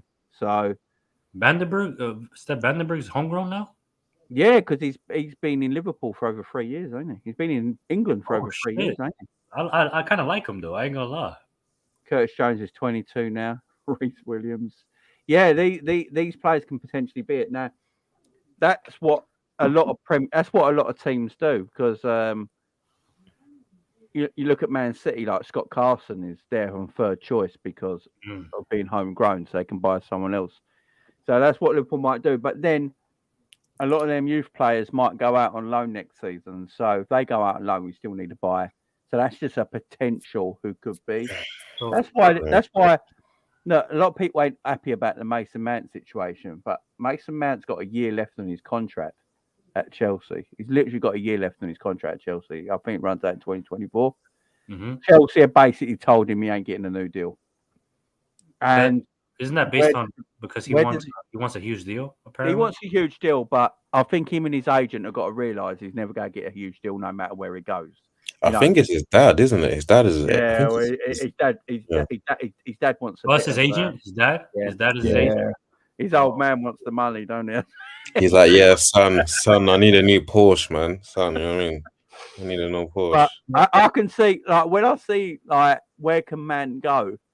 You know, it screams Liverpool. You know, it does scream Liverpool. It is a Liverpool-esque signing, and it'd be available for under £40 million mark. It sucks, but you're actually speaking some sense. You're speaking some facts, brother. Like, we might not. I don't. To me, I don't think he's. Can I? All right. So, a random question, right? Would you take That's the thing, though. The player that I'm about to mention does have injury problems. But would you take Mason Mount or James Madison? Mason Mount. And I say that because of James Madison's injury issues. Okay. James Madison's a far. Also, we don't play to we don't play to Madison. Yeah, I was exactly. gonna say we don't play to his team. What's the point? What's the point? I rather like I'd have Madison every day if we're going to change our system and play to his strength. Yeah, I'd Which have we him every should. day. Which we But should have options. We all know that are we going to change to a 4-3? Look, Klopp has played 4-2-3-1 everywhere he goes, apart from Liverpool. Yeah, because I think at Liverpool he found something and stuck with it because it worked, and now doesn't want to come away from it. But if we're letting Bobby's go, Bobby's of this world is leaving. All right. Well, the reason we play 4-3-3 is because Bobby was an excellent false nine. No matter what people might think, I know he's not Drew's cup of tea, but he was that front three as a unit was one of the best front threes in European football, without a shadow of doubt. As a unit, they worked so well together. Yeah. And Bobby at that role as a false nine was arguably the best around. You know, obviously Messi as the false nine. I think Muller can do it a bit, but Bobby was arguably the best at it. And Klopp fans and 4-3-3 works, but you can't play 4-2-3-1 for false nine. It don't work. Yeah, it doesn't make sense. You have to have an out and out nine. Now Liverpool got an out and out nine in Darwin, and I think maybe Klopp is looking at the players that are available that we need to go and buy. Stefan, I think's landed on his lap by a bit of luck, because I think if we got players in before in the summer, or we didn't have the injuries in midfield that we've had, I don't know if Stefan would have ever played. I agree. So, because of the issue, he's got lucky with Stefan. He's got him in, and now it's looking like, bloody hell, this is a player I got here. Do you know what, Jamie? I think he said this last show as well. He said that a lot of Klopp's playing style, and the players working, it was kind of by luck. Like it just happened to work. Yeah. It just happened. The players just started to win games. Somehow Bobby, Firmino, Salah, the whole trio started to come together. It wasn't planned. No, there was no plan about it. I don't think Klopp woke up one day and went, right, I'm going to use Robbo and Trent as the most expansive fullbacks you've ever seen in your life, and just have them assisting constantly. Well, it did. It landed in his lap, and the players for the system he went with, it all fitted like a beautiful puzzle. Yeah. And why mess with it? That's the thing. If it works, just leave it. But what you got to do then is, because Klopp's playing style hasn't got longevity. Yep. So what you got to do to keep Klopp's playing style continuing, you have to heavily invest. Exactly. And Liverpool's problem is they don't heavily invest enough to, and you got to be ruthless as well. So if a player's played for Klopp for 4 years under that style, which is very exhausting on your body, you go, right, he's done, he's out, get the next one in for another, and that's how you carry on with Klopp's style, and you get progression, and he'll be a fantastic. But Klopp's problem is all the 3 clubs he's managed have never had money. You look at Mainz, Borussia Dortmund, and Liverpool, and that's why I always say the 7-year thing everyone talks about is a bit of a myth. It's because of the way Klopp plays, his style of football. He hasn't got an ownership wherever he's been that then implants money in to keep that style going. Borussia Dortmund, look, he was at Dortmund, he gets so good, and then Bayern Munich will go, you know what, let's lean on Lewandowski a bit. He's got a year left on his deal. Let's make sure he don't sign a Dortmund deal. Goetze, he's got a year left. Let's lean on him a little bit. What can he do about it? There's nothing you can do. And the problem with Liverpool, where he got a little bit more luck because no one wants to leave Liverpool. Literally no one wants to leave apart from Mane left. Otherwise, everyone has stayed for him. That no one's invested in. If he had more investment, he would carry on. So, it's a bit of a 50-50 thing. I'm a bit worried, and because you kind of hit the nail very well. I know a lot of people saying that we need to trust Klopp in regards to the rebuild. That let's say we get all this new investment, and where one has to show that he's able to rebuild the squad. Yeah, and that's where I'm kind of worried about, because now we all agree that Klopp has his favorites. Now And it's not. I know a lot of fans have their favorite players and don't want to let players go, but you have to let go of players to bring players in. It's just, and it's not about self. Yes, self to buy kind of plays part of it, but in a way, you have to let go of players to bring players in. And it's not like we have a whole bunch of Coutinhos like running around that we can just sell for 100 and plus. Yeah, I mean, Yes. we that's the greatest transfer sale of all time. I don't care what anyone says. That is the greatest bit of business ever. You know, it's true. Like the only one we got is Mo. Really, as an outfield player, because Would you sell Mo? Would you guys sell Mo? Do you know what's weird about Mo? I love Mo Salah a bit. And I said this afternoon on my earlier video. Mo Salah for me doesn't get the respect he deserves in football in general, because I think he plays for Liverpool and he's Egyptian. If you look his stats as a right winger, it's generational. It really is. 20 plus goals every season for 6 years now. And it's in the highest level, at Liverpool Football Club, in the Champions League as well, Premier League. It's at the highest level. He's doing it continuously, right? And it's a generational kind of thing, but no one ever talks about it, because if he was French or Brazilian or Spanish or Argentinian, I think he'd get all the rave reviews all the time. But also a thing with Mo as well, you've got to remember his commercial property that Mo's got. Mo's been on the front cover of GQ. He's been in Time magazine. Mo's massive. If anyone, I've been saying it before, if PSG came with a £70 million bid for Mo Salah in the summer, I think Liverpool sell him, because you're not going. I don't think the following year you get that kind of deal. And we've got to remember the way our club runs as well. Our club runs in that kind of way that FSG will look at that and go, 31-year-old for 70 million. And he's on how many wages did we give him? We can cut the wage bill down a bit. 70 million extra to fund the team. They'll take it all day long. Is it the right thing to do? I'm not sure. Mo has declined a little bit in his game. That's going to be natural because he's getting older. It's not a disrespect to him. It's just a natural graft in his game. He isn't, a Messi or a Ronaldo, where they're just freaks, alien players that, they didn't, Ronaldo only started when he was 36, 37 to come off, and Messi's 35. Salah's not that kind of player. So when he starts to come down a little bit, it shows. But yeah, would I let him go? I'm not sure. Look, he's got 20 goals again this season. But would anyone say he's having a good year? Do you know what? I'll be honest. It's like, when I think of Liverpool, I don't even think of, like, a lot of times I don't even feel like Salah's even playing. Like, he's very much just there, but he's not there. Like, I'm more worried about people like Nunes and Gakpo for some reason than I am Salah. You know why? You know why, Drew? Is because in a way, goals is the currency. So you can play shit all game, but if you get a goal, then yeah. I'm not saying that he's playing shit all game, to be honest, but it's just goals have more value in regards to. But do you know what? And I think it also goes back to why I think for me, Firmino's also leaving, because I think he saw that the whole dynasty is changing from where Mane went. Then all of a sudden he's like, okay, well, the trio is not here anymore. It's not working as well. I'm not playing as well. We're not getting investments. To be honest, even if we sold Salah for 70, do you know what? I'll even give you 80. I don't think it's enough to, especially in this day and age in the market, and with all these Saudi owners and all these Qatar people coming in, Tottenham about to get, I don't know. I think, is it some man from India? I think, I'm not sure who they're getting. Yeah. Or Gandhi. Whoever. Whoever. The Chelsea guy, 70 million for Salah. It's not. It can't. It's not going to do anything really. I think.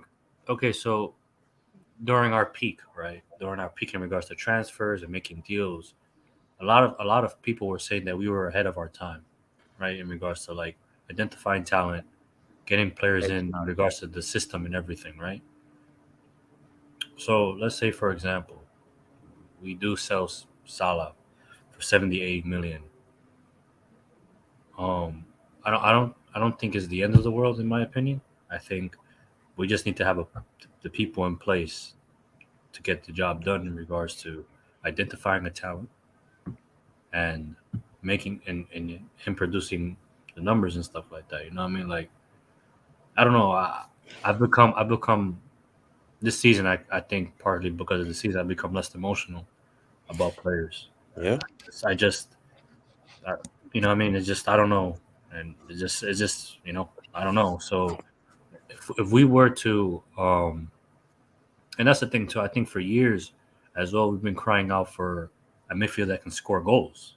So let's say, for example, we sell Salah, then you buy a right winger that scores, for example, because, you know, it's not guaranteed, but half his goals. And then you have a midfielder that scores the other half and they complement each other in a way.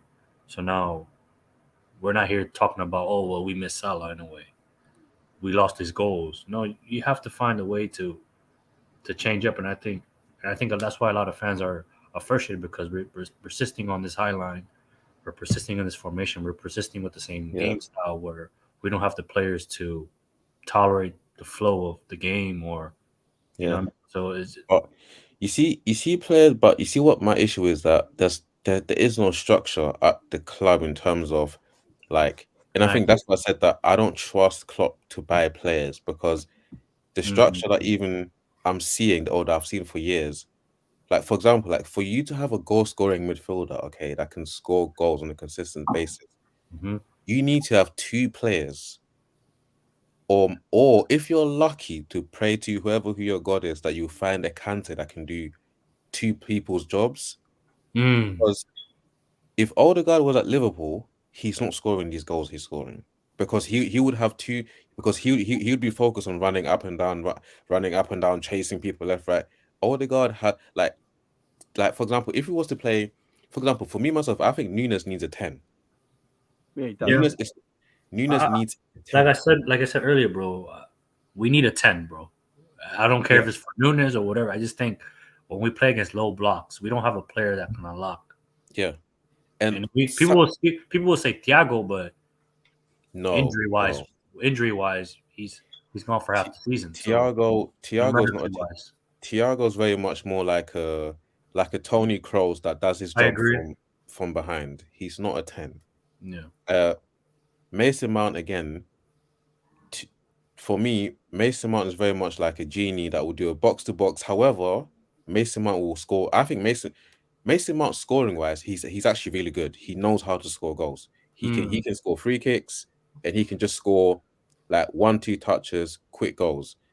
Now, to me, actually, good point that you put that formation up. To me, playing a 4-2-3-1 and a 4-3-3 under Klopp is no difference. Like there's no difference, because like you're still playing the same way. Like there's no point of saying, okay, I'm gonna put Firmino in a 10 and then have Henderson and Fabinho behind, if all three are still doing the same job, which is running up and down, chasing left, right, and center. Like, you need to let the 10 do what a 10 does, which is stay up there and create havoc. You can't, like, I would not expect an Oscar to come and chase who's that guy that's at Newcastle, that winger, the one in the headband, the Gucci, what's his name? Saint Maximin, yeah. I wouldn't be like, my 10 has to go and chase Son. But our Klopp is like, even if you play as a 10, he wants you to go and chase Harry Kane. And he's like, and Harry Kane is all the way on the other part of the pitch. So by the time our 10 chases Harry Kane and we get the ball back now, there's nobody up there to pass the ball to. So our transition even doesn't even make sense. Yeah. So do you think Kaufman just put a question out. We need a 10, but we're letting Bobby leave. I don't think Bobby's a 10 though. No, he's not a 10, but I'm just saying, like, in terms of with Liverpool, like, we've played him there before as a 4-2, like as a 10, I guess. Yeah. I think he's my 10. He's not. I think we've only got two players who can play 10 in our whole squad, to be perfectly honest. And one of them is Carvalho, because that's his position. And the other one's Gakpo. I think Gakpo can play 10. But because this is one of the reasons why I think Klopp might be changing it next season. Because with Darwin, I look at Darwin Núñez all season, and is improving as the season's going That's on. my guy right there, man. There's no doubt about it. The man's improved. For me, My guy. he has the highest ceiling out of all the attackers. Sorry, who was that? Darwin. Oh, Nunes. Oh, okay. That's my guy. Yeah, Darwin's got the highest, for me, the highest ceiling out of everyone in the team, right? He can be whatever he wants, even Luis Diaz, in my opinion. I think Darwin can be anything he wants. And if you look at the way Darwin's developing, he's getting better as the season's going on. Look how important to us he is now. When he don't play, we look a shambles. We have no threat when he don't play. And when you look at him, he's a one-touch finisher in the box. That's what he is. He's a one-touch finisher. And we're asking Darwin to pick up the ball in the halfway line and run towards goal, thinking about it the whole way to try and finish. How difficult that is to do that all the time. That's impossible, right? Yeah. He's a one-touch finisher. Look at his finishes lately. Look at the Real Madrid goal. That ain't a player who's shit, by the way, to do that. That's a quality player. One-touch finishing. And our problem is we've got no creativity. We've got no creativity. We don't have creative wingers. Yeah. Right? We don't have creative wingers. We have goal-scoring wingers. So Darwin's playing on the left at the moment because Gakpo, for the job Klopp wants him to do, will do the number 9 role better at the moment than Luis Diaz because then Darwin Nunes. When Luis Diaz is key for me in all this. That's my Colombian brethren right there. It wasn't a mention. When Luis Diaz comes back, he's a creative winger. Him and I remember, watch their goal they scored against Arsenal together. That one-touch finish again. But that is what Darwin needs. He needs creative wingers, and he needs a 10 behind him. Look at him at Benfica. He didn't play up on his own. He played off a person. He played off someone. And when that person went about, what they did, they played him left wing. And that's how they used Darwin. He played a 4-4-2. Diaz played a 4-4-2. That's what you just need creativity. I'm telling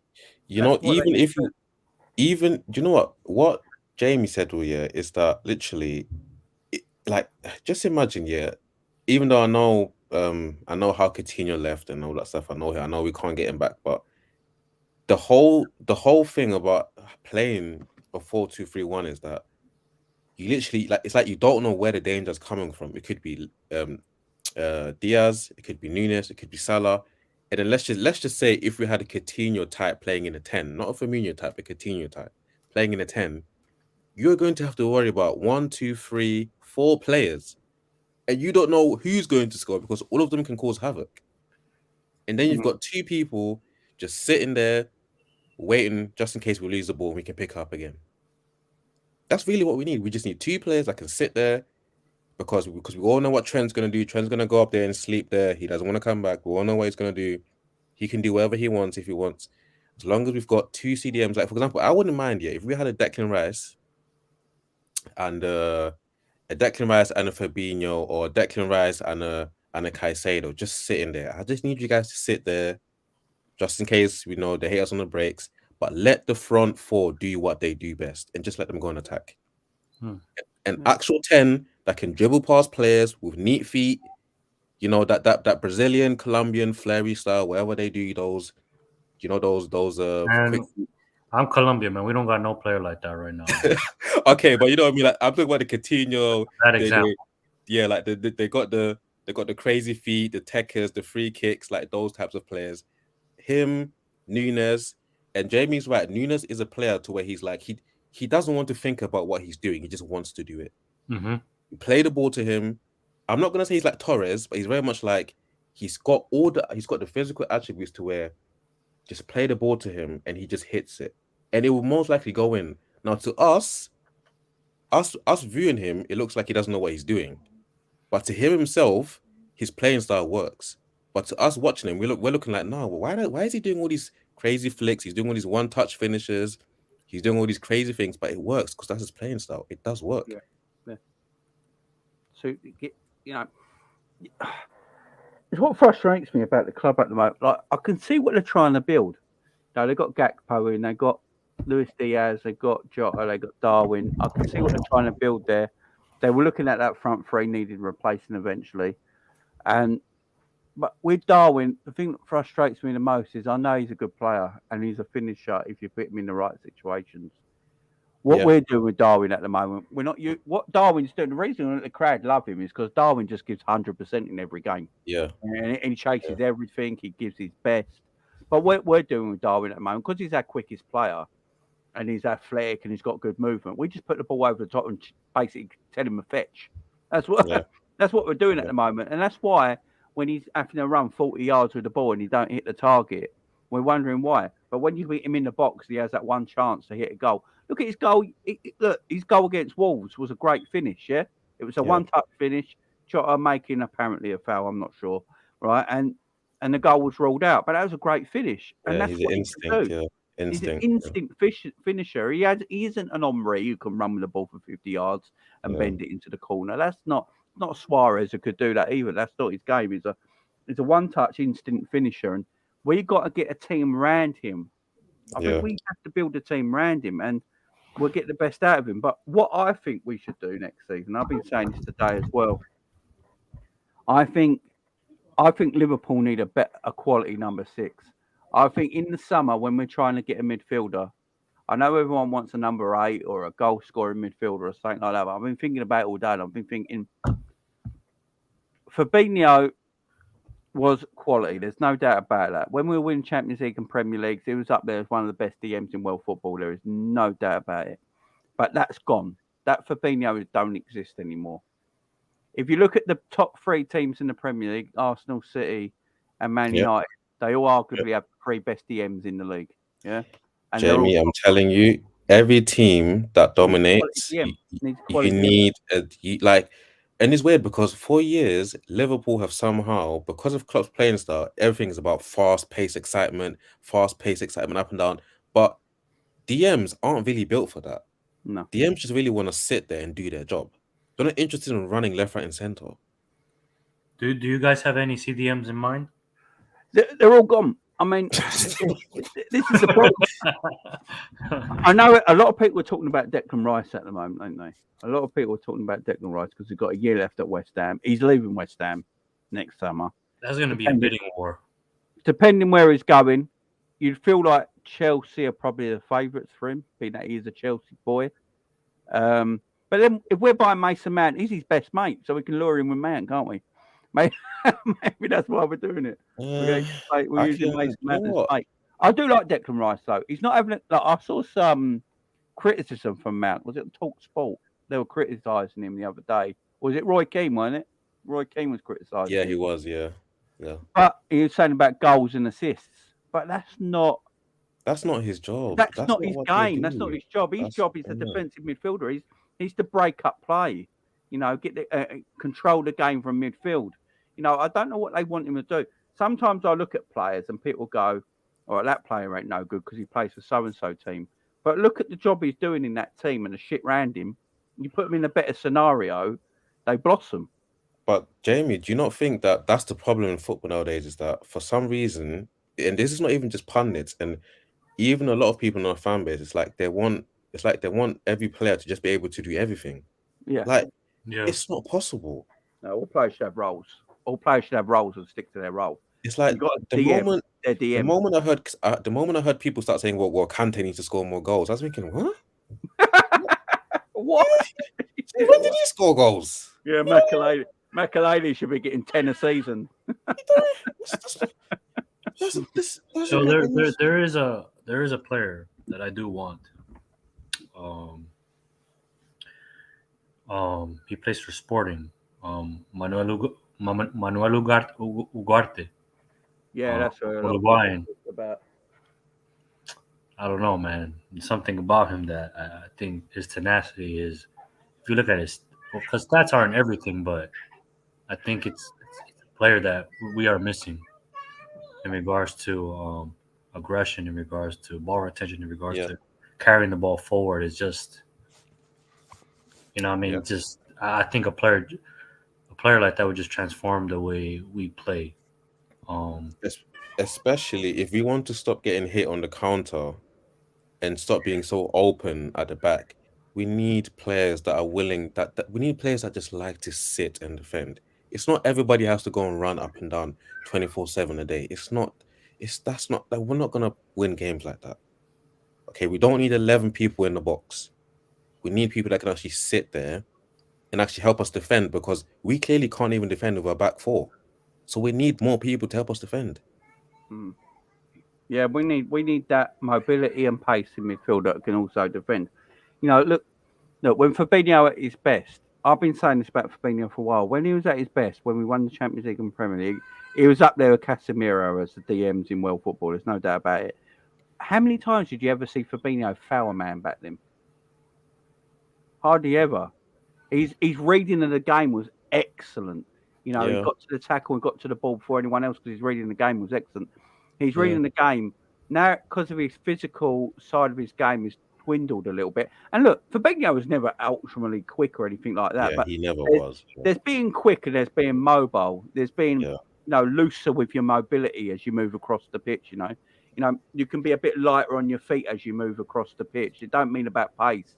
You know, now Fabinho's digging his feet in harder in the ground. He's not going to be able to move his hips and be as mobile as he once was. And that's why he's committing more fouls now, because he can't get to the ball like he used to. And if he's the DM for your team, that's an issue.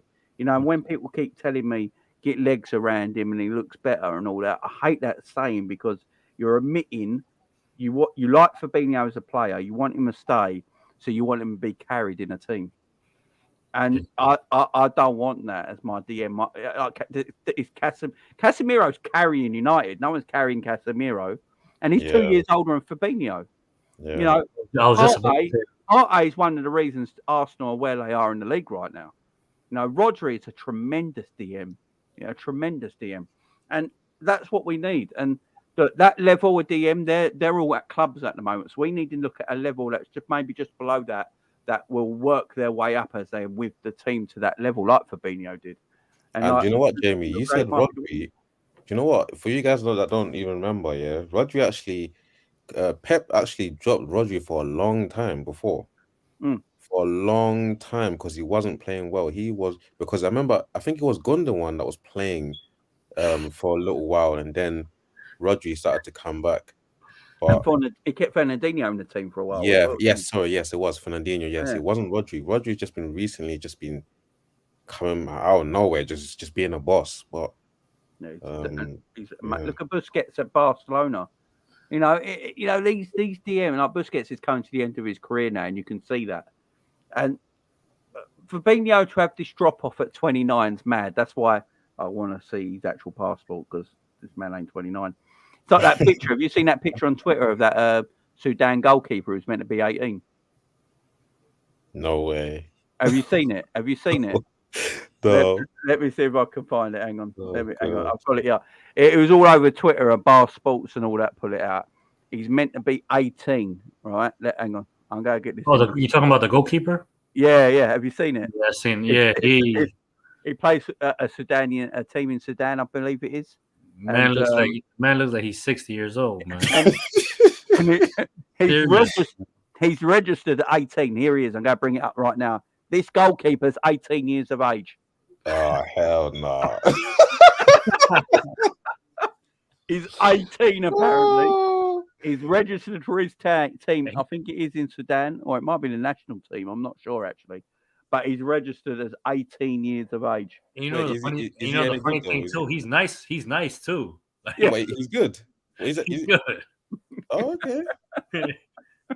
Yeah. So apparently he's 18. So if he's 18, what is Fabinho? That's what I want to know.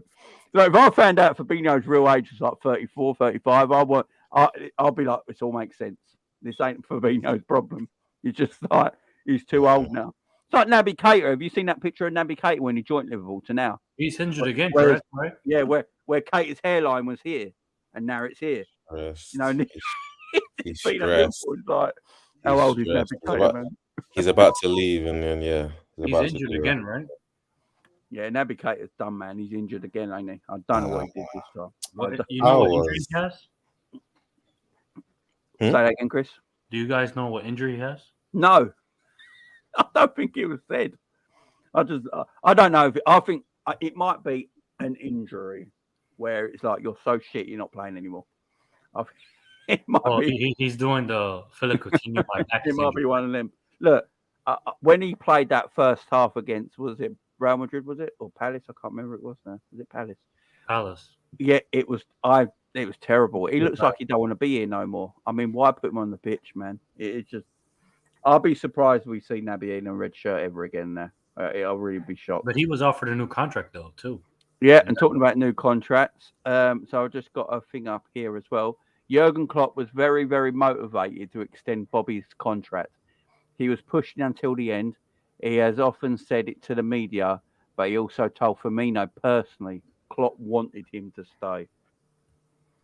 So Jurgen didn't want Bobby going anywhere. He wanted him to stay. So this is whole Bobby-ish. Him leaving is because Bobby wants to go. If it was up to Jurgen, yeah, I would be honest. If I was Klopp and I knew how the club runs itself, I'll probably be doing the same thing. I would, because I know myself that I'm not going to get investment. The players that we have aren't worth much. So you might as well just stay, because what else am I going to get? That is an absolute fair point. It's a fair point, but also at the same time, how many games has seriously Bobby have played next season if everyone's fit?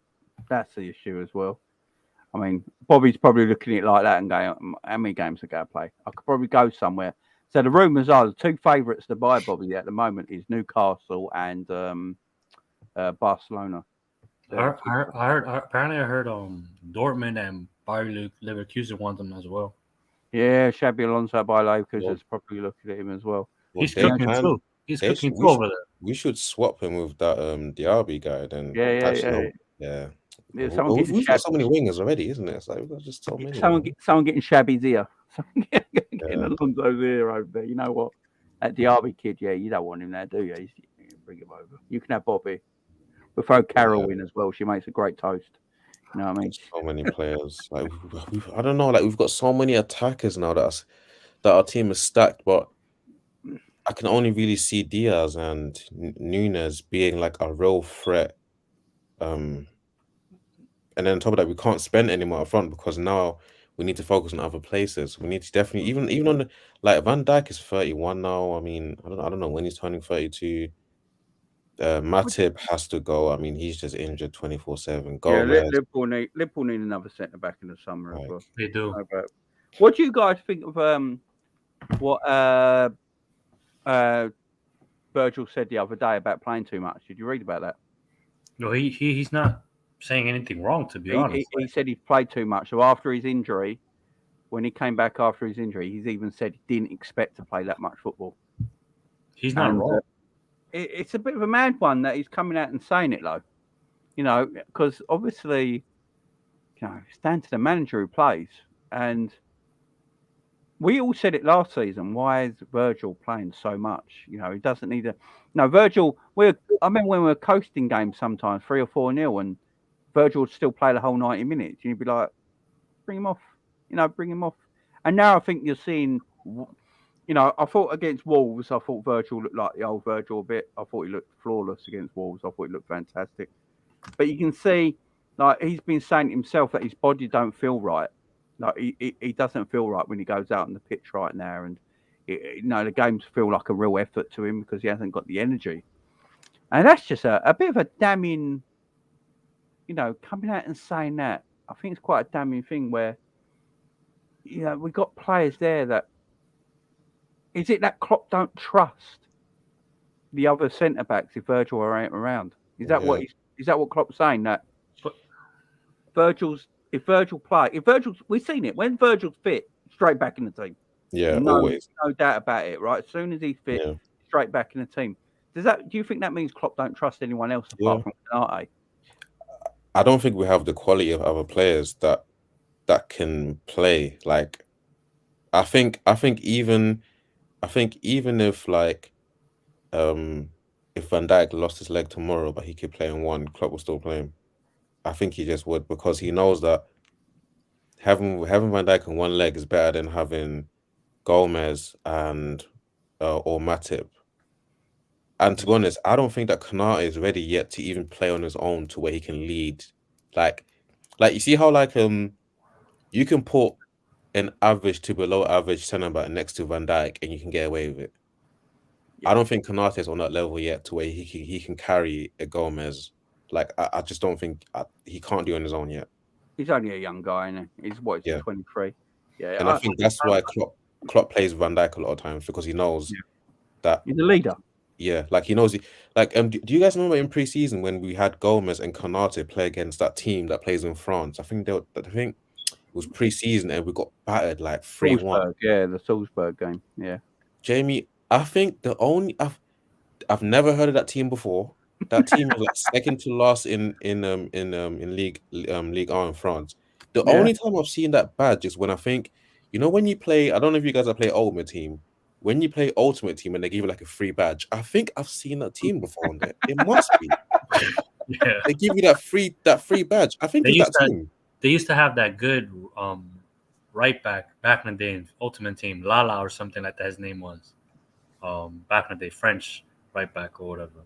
But I know big up to a gal. I think a gal's just raided us from his previous stream. All right, come over. Big up a gal. Much love, my friend. Much love. Bringing over the Gooners. Big up a gal. I love the gal's passion, man. Like, yeah, gal's great. He's a passionate man. Like, you know what I mean? When I watch Gal on the football terrace, sometimes I think he says a lot of facts, and people come for him. I'm like, no, Gal's just passionate, man. Passionate about his club. Love a Gal. Mm-hmm. So, I think the issue too. I think because I'm very passionate, because that's what my career and stuff. I'm a physio, but I think sports science wise, I think not to like disrespect, the sports science team, but I think disrespect him, Chris. Go for it. I think they performed not good this season, just to be nice or whatever. I don't know, man. Like, and because I work in so I live in California right now. I work in Balboa Hospital. So yeah, we do have a state-of-the-art facility, but I don't think it's of the level or on par with a footballing club, in my opinion. So, I was doing research the other day. 70% of our injuries come from training. Yeah. Mad. You know what I mean? So now, and they're all muscle injuries as well. So now we balance out in regards to now rushing players back. We can sit there because I don't want to. Now we're going into the realm of telling people malpractice and stuff, so I don't want to get in there. But now we're balancing rushing players back, and then what are we doing in training? Now there's been multiple articles. I don't know if they're reliable or whatever. We do double sessions throughout the week. So now, and I remember there's a quote. I don't know if it's true or not. You guys might have to like tell me. Apparently, training is the best form of like transfer or whatever, or training is the best form of. Hang on. Chapter 1. Oh, it's in there. Okay, so now it's chapter 1. So now training is a transfer.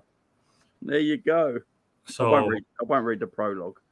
So now we're in, and I don't know if players can sue, you know what I mean, for malpractice or, you know what I mean, like, because if I would do that at some point, you know what I mean. So I don't know, man. Like, I'm very passionate in my field. I would say I'm relatively good at it, but you sit there. Let's talk about the Luis Diaz thing, because that's my countryman, you know what I mean? So he had an MCL injury, right? Didn't require surgery, which is fine. So that means he was a grade 2, for example. That means so every player recovers differently, right? So there are cases that people have an ACL injury and they will come back in 3 months. And that's an injury that comes back in 6 months. So, you know what I mean? But those are the rare cases, because there's multiple athletes in regards to American football, baseball, that get injuries that are career ending, and they will come back in a short period of time. They just now it gets to genetics, nutrition. But that's a conversation for another day because I'm gonna take your whole show. But Luis Diaz was, technically speaking, you're looking at time frame, right? Was supposed to be back the ending of December, right? And based on his malnourishment, because if you want to go deep into his medical history, he's been had a malnourishment problem. Malnourishment. He's malnourished. He has been malnourished for a large period of his life. Now, if anyone knows what that is or understands that, your body is just different. It heals differently. So I wouldn't say we rushed him back. And this is where I'm a little bit annoyed, because now apparently the Gakpo deal was in place in December. We had everything was done in December. So there was no need to rush, or I want to say rush, but to put Diaz back into training. He should be doing individual training. He was back in team training. Yeah. Right? So if you know what a LCL is, that's the injury he got in regards to his second injury.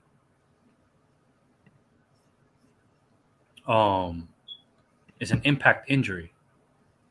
You don't really get that injury in regards to without impact. No. So, I just don't think in regards to sports science-wise, the players are being managed correctly. In regards to training, in regards to double sessions, in regards to rushing players back. That's just my opinion. Like, obviously, people are going to, say I'm talking out of my ass, but, it is what it is. But, I'm surprised, because I would think that Klopp's playing style would warrant more rest, during the week. Bang on. So I would think, because I know for a fact, because obviously I watch all these other teams in terms of their, you see when they do their documentaries and stuff, and I know that managers have power to say, you guys just have a break for this, whatever, this how many days, or that how many days, or go away and do whatever you want. I've seen it happen multiple times. If Klopp would said, you know what, we don't need to have any more double sessions, or guys, every other week you were only gonna train 2-3 days a week, it can happen, because with Klopp's playing style is not based on set pieces. We don't have any special set pieces. It's not based on technique. It's just based on physicality and running and hard work. So I would get things like double sessions and stuff like that if our team was based on technical ability, which means we'd have to do a lot of practice, set pieces, watching back videos, doing all types of tactics. But we're not based on those things. So I don't get why we need to have all these double sessions, because we're only making our team more tired, more quicker. We need our team to be the way that we play. Our players would need to have a holiday every other week, literally. Our playing style, it's not sustainable unless you're not training every other week. It's not possible. And then twice, double train, back to back double. Yeah. Klopp himself couldn't even do it. If Klopp was to do Klopp, he couldn't even do that. No, your guys are right. I mean, I always feel like sometimes Klopp overtrains them a little bit. I remember if we've got an evening game, he gets them doing a light training in the morning, don't he? In the afternoon and that. And it's like, why? And when we got a big break, we're always useless after a big break, ain't we? We always come back looking more tired than we should do. We should look fresh. After the Bournemouth game next week and the Real Madrid game, we got nothing for 3 weeks. Until the 1st of April, and we got a long layoff. Now, the players should have a nice break. Let the players have a break. I know some of the players going on international duty, but let them have a nice long break, chill out, little training sessions here and there, and then pick up the training sessions a bit more heavy a week before the game. But sometimes he has them doing double session. It's like, where's that? Their legs. I know he does it for the long-term goals because he feels like towards the end of the season it benefits them. But over longevity, over a couple of years, it don't benefit him. He started to get muscle injuries. the players go onto a game, and then 20 minutes later, one of them pulls out with a muscle injury because their bodies have been so overworked in training. And it's like the R9 documentary, if anyone see that. I mean, all his teammates used to tell the managers, don't let Ronaldo train. There's no point.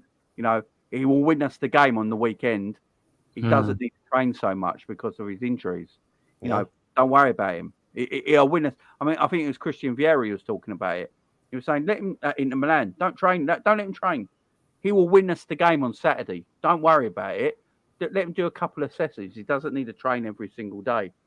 And that Ronaldo speaks about that himself now. And I think Hazard was the same. I think Eden Hazard. Mourinho knew. There's videos about like people talking about his like training methods was like crap in regards to like him being in the pitch. Like, you know what I mean? He was amazing. So yeah, Mourinho always used to say that Hazard, he was never a good trainer ever. He would you would think he was like a Sunday league player in training, but he knew when it was game time, he you know what I mean, he was ready. And some players are just like that. Some players, they don't train. Like, do you guys not think that like, even let's just say, even just forget it, like let's just say we're not talking about even professional football, the people that train the hardest usually don't play the best. They can do everything well in training. They will score the best goals in training. They'll be doing all types of skills in that. But when it comes to game day, it's like, so what happened to all of the stuff you was doing last week?